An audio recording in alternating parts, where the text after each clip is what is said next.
Well, one of the big stock stories we've been tracking this morning is Lululemon. The retailer shares under pressure in the pre-market after the company's outlook suggested there are U.S. growth worries. Brian Nagel is a senior analyst at Oppenheimer and does a lot of great research on Lulu, so we're glad to have him with us. Brian, thanks for being here. What are the specific things that you could identify in the business that you think led to them having to be a little bit more cautious here with the rest of the year?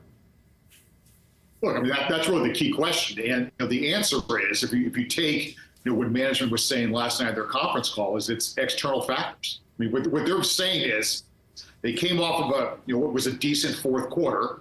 And like a lot of other consumer discretionary companies in the United States, they're talking about weaker sales here early in 25.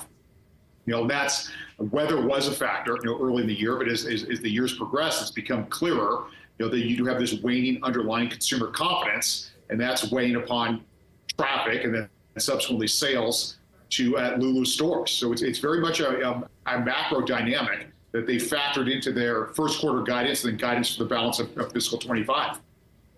And so as an analyst, what is your reaction to a double-digit % sell-off for a company that has, look, they've had ups and downs more recently, but for long-term investors, Lululemon has been one of the best performing names over the last 15 years. Do you tend to look through some of the short-term concerns, or in light of the global uncertainty right now, does everybody have to start doing more of a reset with retailers?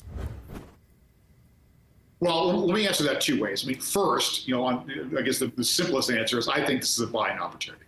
Okay. I mean, the bet I am making at this point is the underlying Lululemon business model is getting stronger. I think we're seeing better merchandise. I think that is playing out here, and it's going to continue to play out through 25. I'm also betting that this incremental soft patch of consumer spending will prove transitory, and maybe as some of this political noise, if you will, starts to abate, consumers will get back to stronger spending.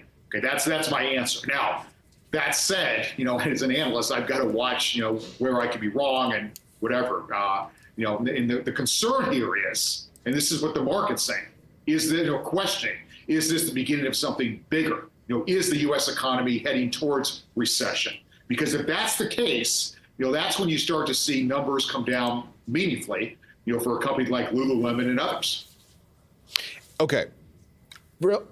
First of all, really appreciate that context. Very, very helpful. And then the other thing, just about the business itself, because we mentioned in our newscast when we were recovering what the company said it was looking to do, almost sort of an offsetting factor or a continued, part of the growth story factor is they're looking at new product and they're looking potentially at new product categories. Now, this is a company that has expanded what it offers quite significantly over the years. But when you hear that, can you give us some examples of what you want to see from Lululemon if they're going to be expanding even more when it comes to products? Yeah, look, it's all about expanding the reach of this brand and this increasingly powerful global brand. So we've seen them over the last, I'd say a couple of years or so. They've made a big push into accessories, bags, particularly, in categories with their clothing. Now Lululemon does a decent business in tennis. They've launched some footwear. They do hiking. I mean, they've really expanded beyond their core, which was yoga geared primarily towards women. Okay, and so to the extent they continue to do this, I think it's a positive because it's just, again, like I said a moment ago, it's just really furthering their reach of what's an increasingly powerful brand. And with that said, you said that long-term you see an opportunity for Lululemon shares. Just out of curiosity, this is a company that is, we had a segment earlier where a strategist highlighted that some of the profit outlook worries that we were hearing from companies, that the conversation started with Walmart, I guess, a few weeks ago. Obviously, the Lululemon customer is a very different customer than the average customer at Walmart.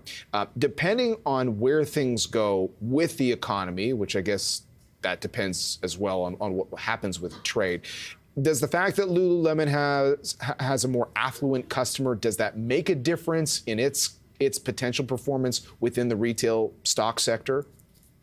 Yeah, no, look, I was listening to that segment, and I thought your prior guest did a great job of framing this. And look, it's an interesting question. Okay, so the way I would answer this is, generally speaking, over any length of time, I would put greater confidence in the ability of more affluent, higher income consumers to consume. Okay, and so that would be a positive for Lululemon. Now, that said, in the nearer term, if we take into consideration kind of what's happening in the world right now, I think there are pressures upon higher income consumers. We've seen in the United States, weakness in the equity markets, okay, the stock market. So that typically is a drag on higher income spending. And then, I think what we're seeing, on the heels of some very aggressive efforts to downsize the size of the federal government in the United States, you're seeing this uneasiness within the jobs market.